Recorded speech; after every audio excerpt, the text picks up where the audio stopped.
मुंबई हल्ल्याचा मास्टरमाइंड तहबूर राणाला आज भारतात आणणार. मुंबई आणि दिल्लीत कोठड्या सज्ज. सुनावणीसाठी अॅडव्होकेट नरेंद्र मान यांची विशेष सरकारी वकील म्हणून नियुक्ती.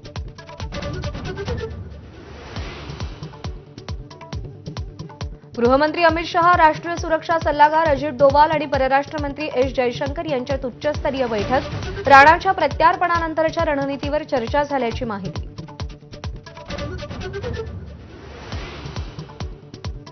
मुंबईतील चेंबूरमध्ये दुचाकीवरून आलेल्या दोघांकडून बांधकाम व्यावसायिकावर गोळीबार. जखमी सदरुद्दीन खान रुग्णालयात दाखल.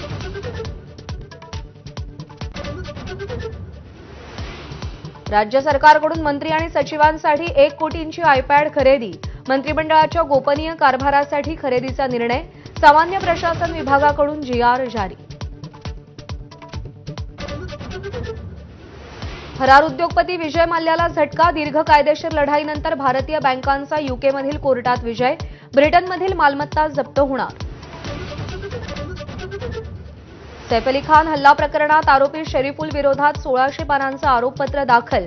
करीनासह 35 साक्षीदारांच्या साक्षी आरोपपत्रात शरीफुल बांगलादेशी असल्याचे पुरावेही जोडले.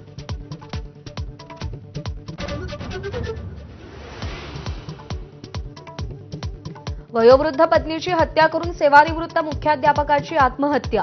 नाशिकच्या जेल रोड परिसरातील धक्कादायक घटना. पत्नीच्या आजारपणाला कंटाळून पतीचं कृत्य.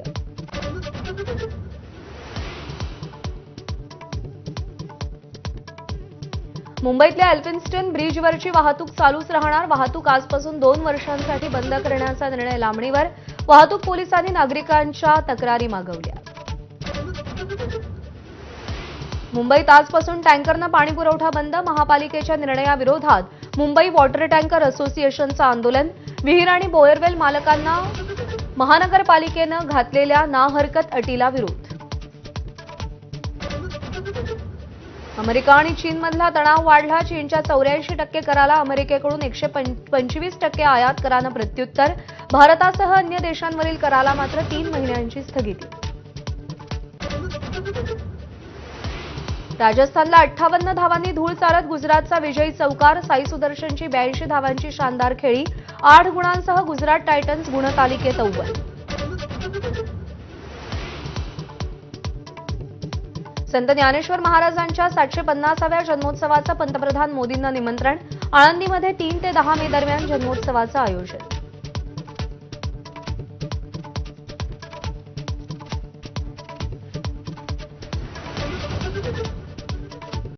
Headlines brought to you by Chitale बंधू.